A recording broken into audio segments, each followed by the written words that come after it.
Okay, so our presentation still is on functions of several variables, but today I would like to focus on something, basically starting from what we know, definition of what functions of one variable.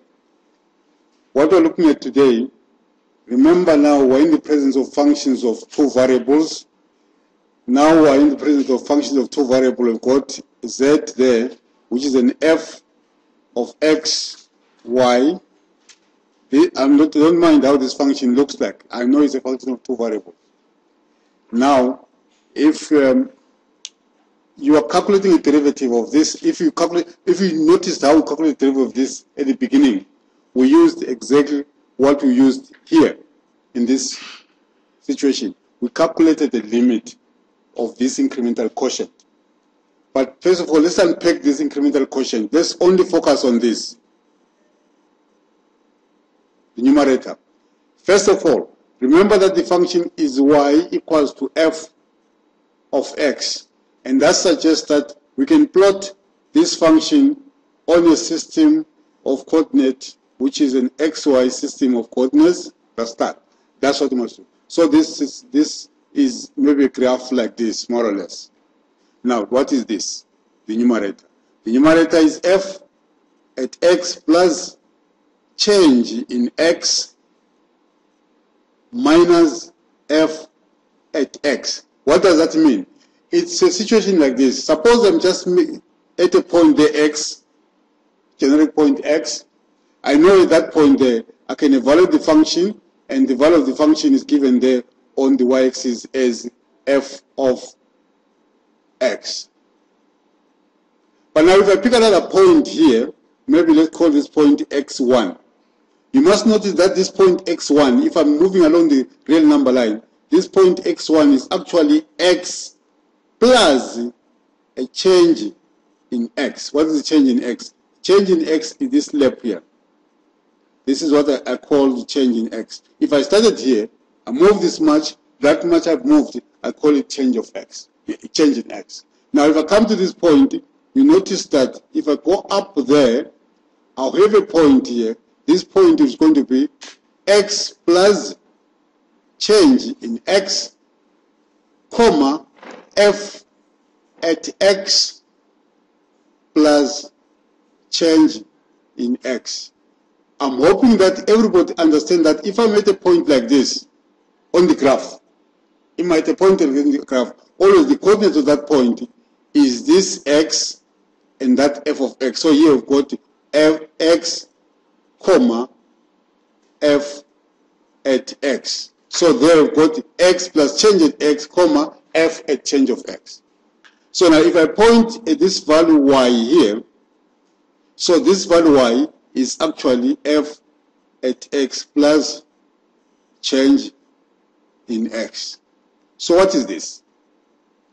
This is what I can call change in the function f between those 2 points there, x and x1. This is the change of the function in the value of the function there. That is what it is. Let's take a function like this. Let's say we've got x, f of x equals to x squared. What will be this? This will be f at x plus change in x minus f at x. If I now substitute according to the valuation of this function, this will tell me x plus change in x squared minus f of x, which is x squared. Doing some calculations here, this is going to give me x squared plus 2x multiplied by delta x plus delta x squared. That's just a simple perfect square, which is just as good as a plus b squared, which is a squared plus 2ab plus b squared minus x squared. If we carry out the calculation, you can see that these two, they give us 0. And then, if we look at this here, This gives us 2x multiplied by delta x multiplied by delta x all squared. Altogether, what is this entity here called change of x? Change of x could be anything. Maybe I might be interested that I'm at 2 here. The value of the function is this. What if I change this 2 from 2? I move by 0.01. How much the function is going to change? Are you hearing what I'm saying? Are you hearing what I'm saying? I'm at 2, I calculate the value of function, I know the value of function. But I want to move slightly out of 2. I add a quantity out of 2. For example, a quantity like a change of x equals to 0.01, which is 100th.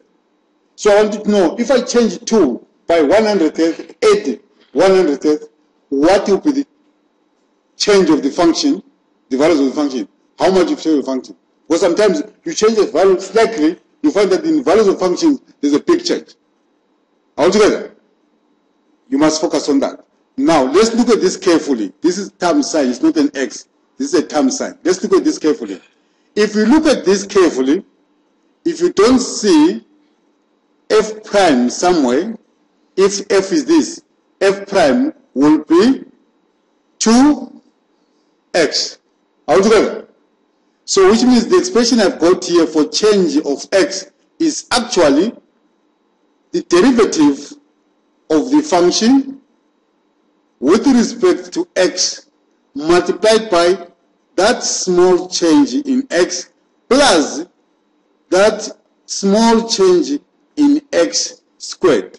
This is an expression for a change in x. If I want to approximate the change of values of function from one point to another, I just need to know what is the change of x, and then if I were to calculate that change in x, I would need the first derivative, I would need the change in x, I would need the plus change in x squared. But if this change in x is small, just have a feel what's going to happen.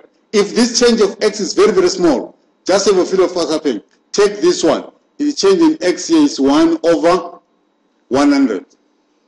If it's small, you square it, 1 over 100, you will see that this value is actually smaller than 1 over 100. Take half, for example.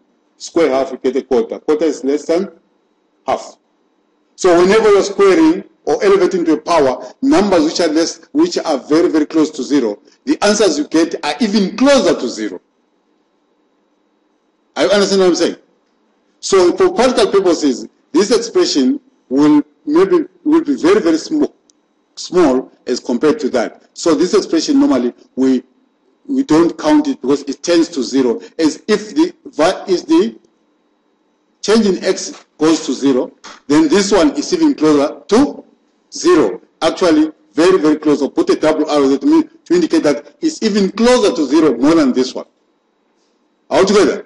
Then if this is closer to 0 more than this one, maybe we can neglect this because this value is going to be negligible.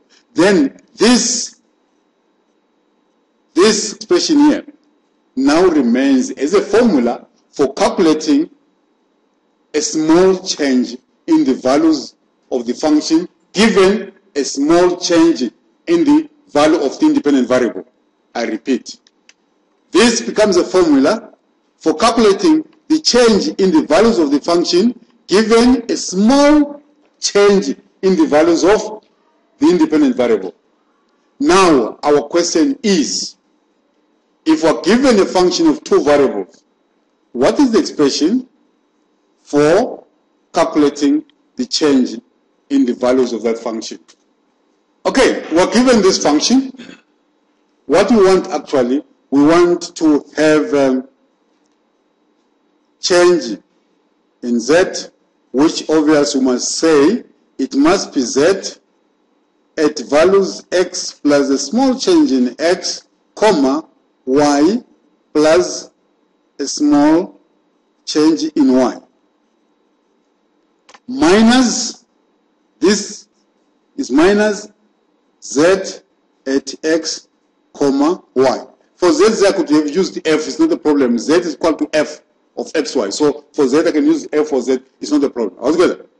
Okay. So we need to do that. Let's take these things one by one. Let's first of all calculate this, and then we try to interact this with that. What are we going to do? We're going to say z at x plus a small change in x, comma, y plus a small change in y will be equals to 2 x plus small change in x all squared plus 3 multiplied by y plus small change in y all squared plus 4 by small change in x plus 2 by y plus small change in y plus 5 multiplied by x plus small change in x by y plus small change in y plus a 7. That is the value of that. Please make sure that I substitute it correctly. I'm just taking the x coordinate to be the whole of this, the y coordinate to be the whole of that, then I substitute in that formula, I get that. Are we all there, guys? Anyone who's lost? Just double check that everything is done correctly. You must double check, because I might miss something. It's natural, but you are many. Checking me, you might not miss a mistake there. Are we fine there? So if we are fine, then we could calculate. This one is going to be x squared plus 2xy, x squared plus 2x delta x plus delta x squared. Multiplied by 2, then I'm going to get 2x squared plus 4x delta x plus 2 delta x all squared. Do we agree? Okay? Plus, this is exactly the same thing. These things just change the color from a color of x to a color of y. So it goes exactly the same thing. What are we going to have here? We're going to have 3y squared plus 6y delta y plus 3 delta y all squared. I think you see a mistake there. Do you see it? That's a misprint there. That should be y. Are we together now? Okay. I asked before. Check if everything is correct. The teacher is always correct.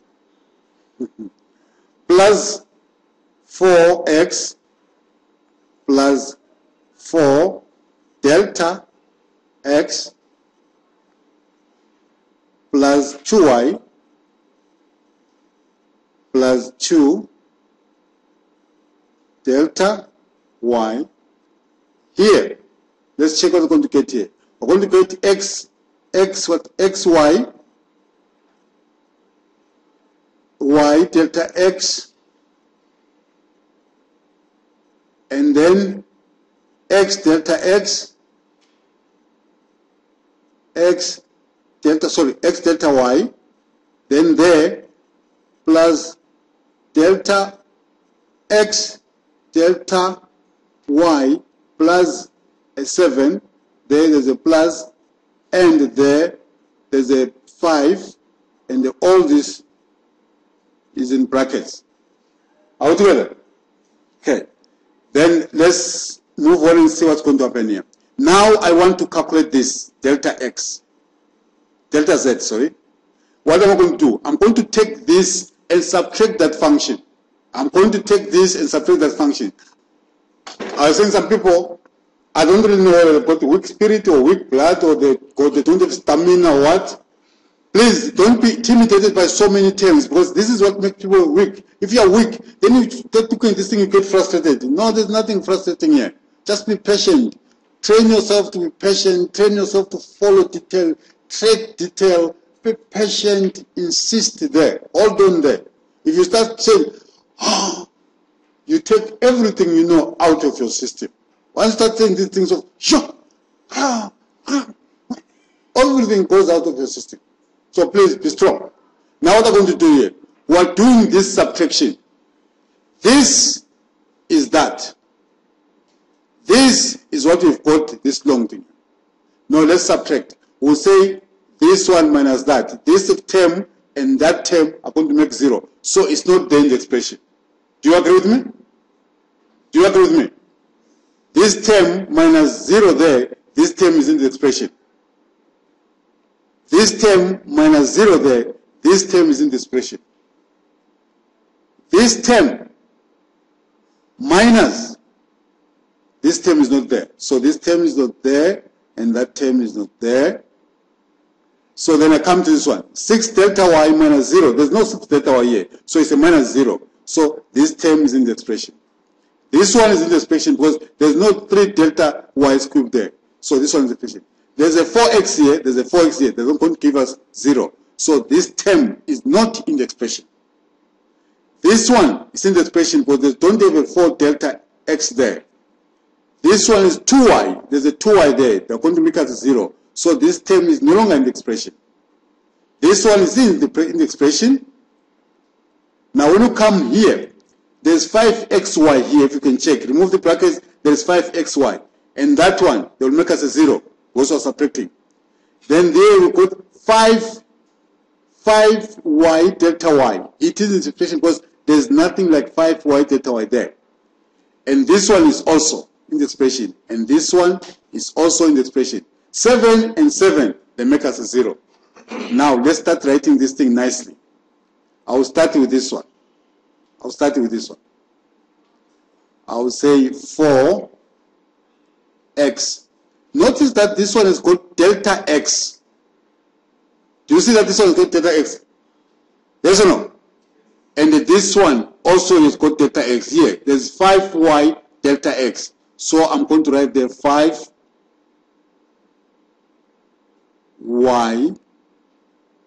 delta x. Is there another delta x? Yes, here. You see delta x here? There's delta x here. 4 delta x. So I can write there plus 4 delta x. I think they are all delta x there. They've got a common factor delta x. I leave that as it is. Then let's come to something else now. I think let's call it the delta y's. Plus 6y. Where is another delta y? This is a delta y squared. I'm looking for delta y. There is a 2 here. Delta y. Do you see it? There's a 2 here delta y. So I'm going to say here plus 2. Where is another delta y? There is a 5x delta y here. There. Delta y, the x delta y multiplied by this 5 is a 5x delta y. So plus 5x delta y. Then I close that bracket and say delta y. Then what is left now? Check what is left.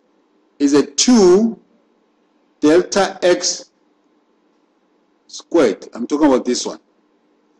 Then it's a 3 delta y squared.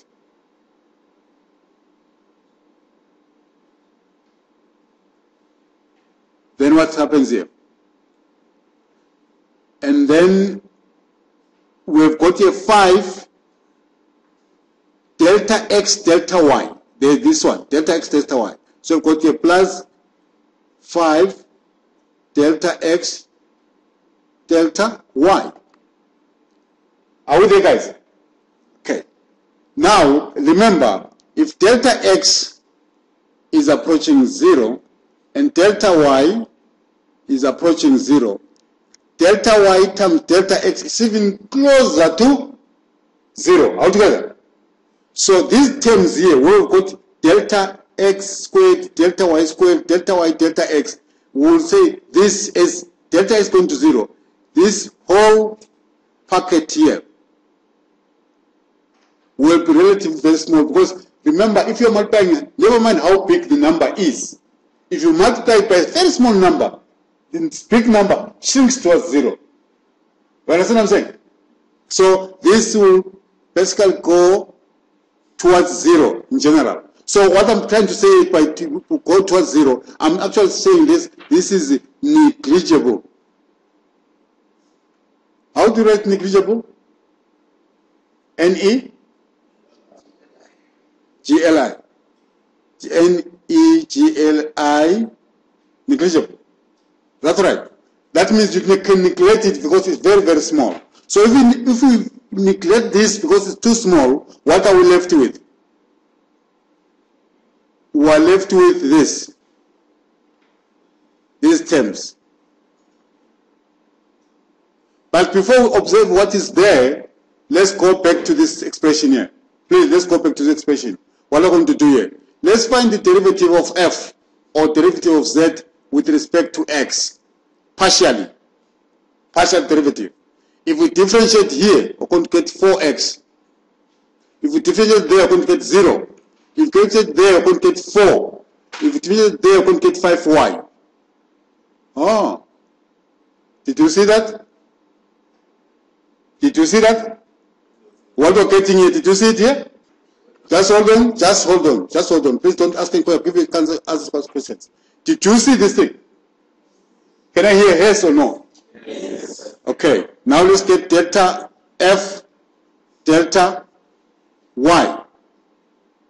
If we differentiate here, we're going to get a 0 because it's a constant. They are going to get a 6y. They are going to get a 0 because that's a constant.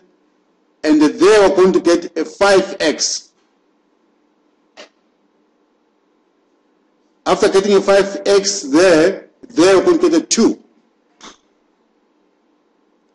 And at 7, we're going to get a 0. Question, did you see this? There it is.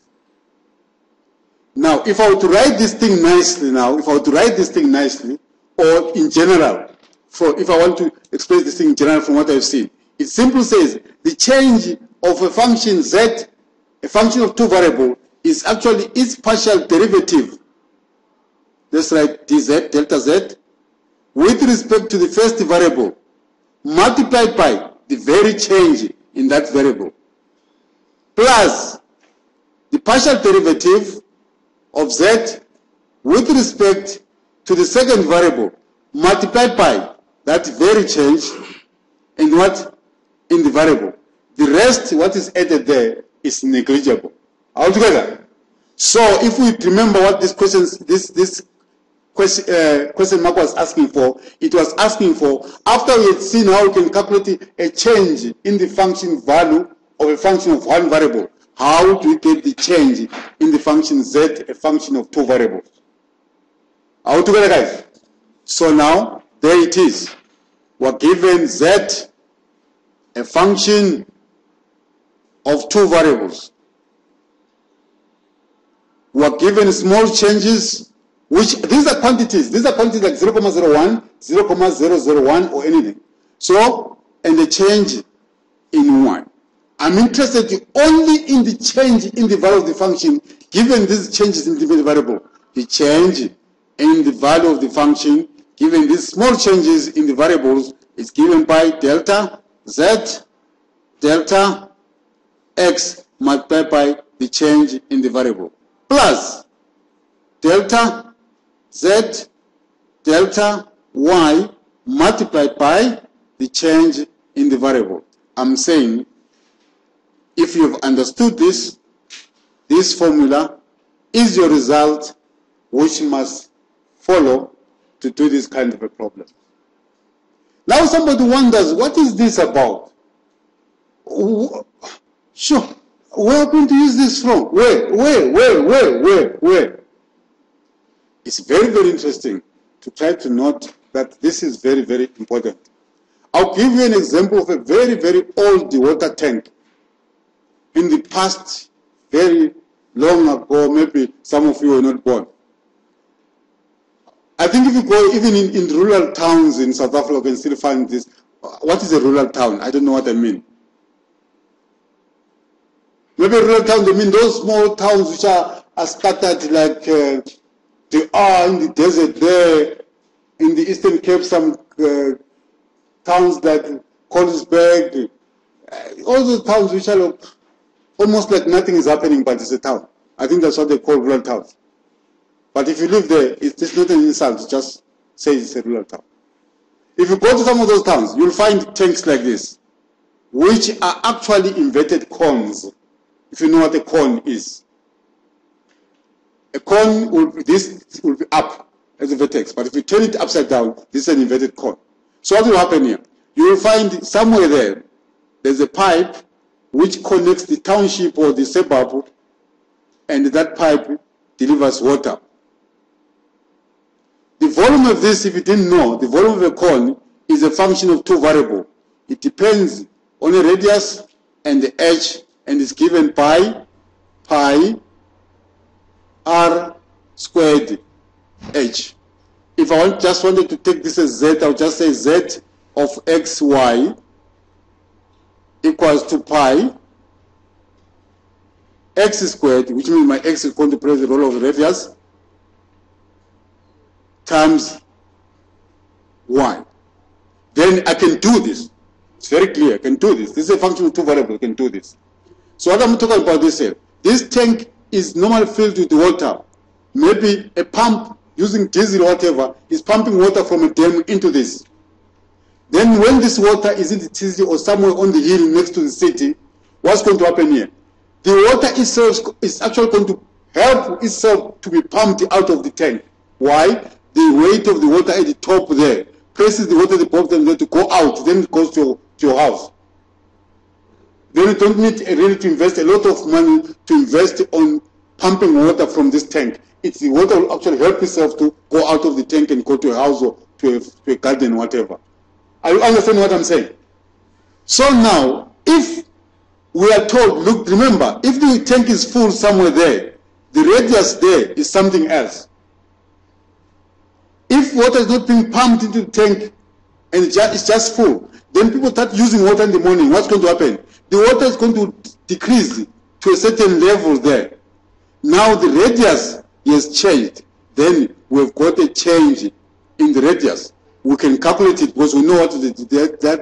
We know what is there. We can calculate it. So we know change in the radius. And the other thing which you need is the height.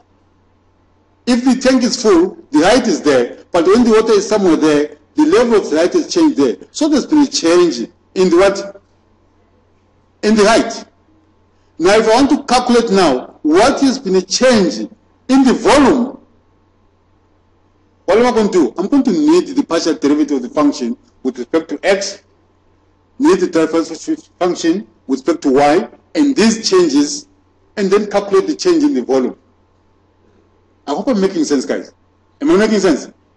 So adapting this formula to volume, this will look like delta V, delta R, change in R, plus delta V, delta H, change in H.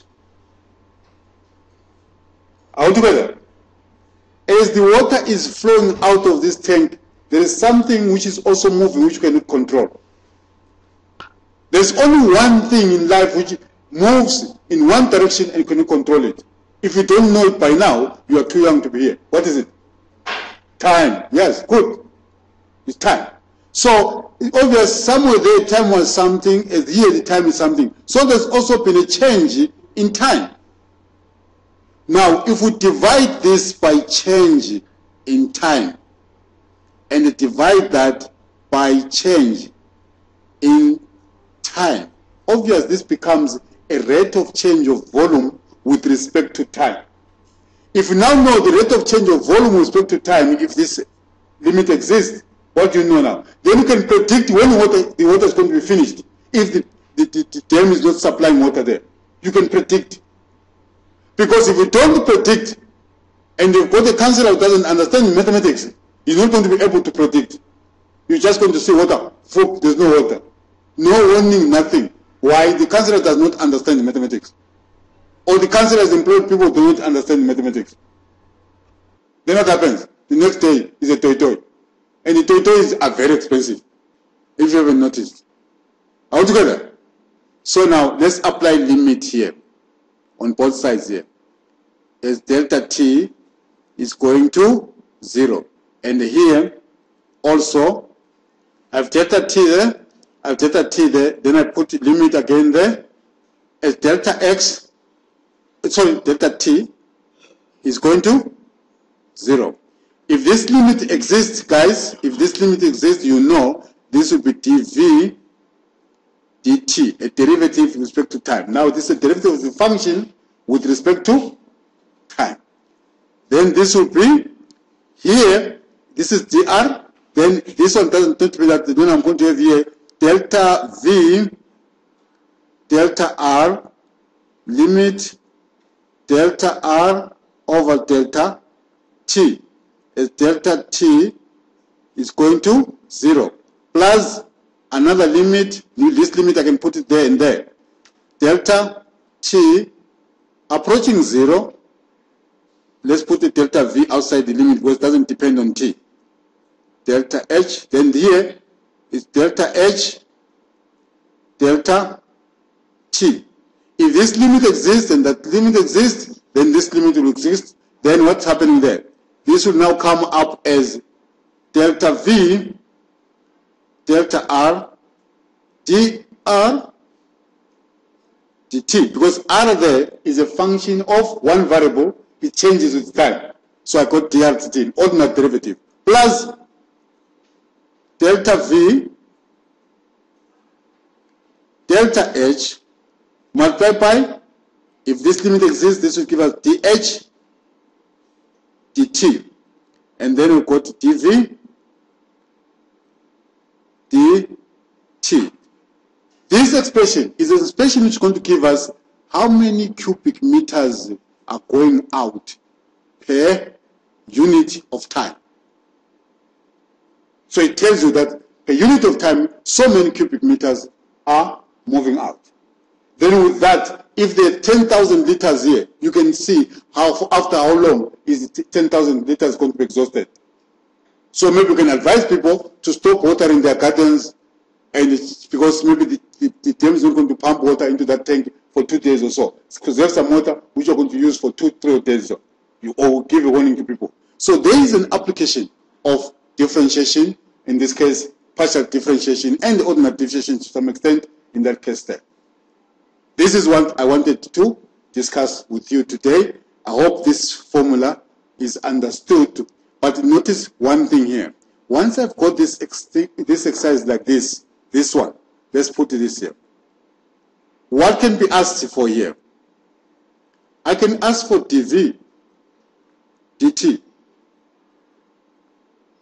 In that case, it would actually mean that dr dt and dh dt are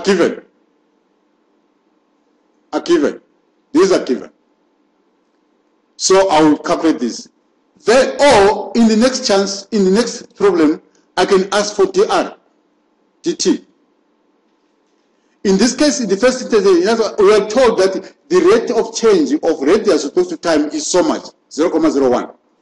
The rate of change of height is so much, 0, something. What will be the rate of change of the volume? Then you take these things, you plug them in here, you calculate the derivative, this one, that one. Then at that, also what is going to be given here is the particular height at that time you are calculating, and also the radius at that time you are calculating. This one also will be given. What am I talking about here? At the beginning, when the tank is full, this is the height. So by the time you are measuring this thing, you have got the rate of change of time, the change in time. You have to get this r. You have got to get this h now from there to there. So when you calculate the partial derivative here, look at this. Partial derivative here will be partial derivative of z with respect to r. This is going to be 2 pi x y. You see, r and h will be there. So you need to know the values of r and h. So you get that. So in the first instance, you can ask for that. In the next instant, I will ask for that. The rest of the things I've talked about, they'll be given. When I ask for this, r will be given, h will be given, dv dt will be given, and this will be given. So each time I'm asking for one, the other two, the rates of change with respect to time are given. H and R are also given. So there are 3 problems here. 3 types of problems. Maybe I can decide to ask one in the class test, the next one in the semester test, and the third one in the exam. Who knows? Are we together? Okay, guys, I think at this point, I think I've managed to explain what I wanted to explain. I hope you understand. The next presentation will be basically cracking on the examples, embracing the examples and soaking ourselves in these examples and make sure that we can calculate and solve these problems. Others for now, thank you for listening. My name is Charles Sugasfani Msipa.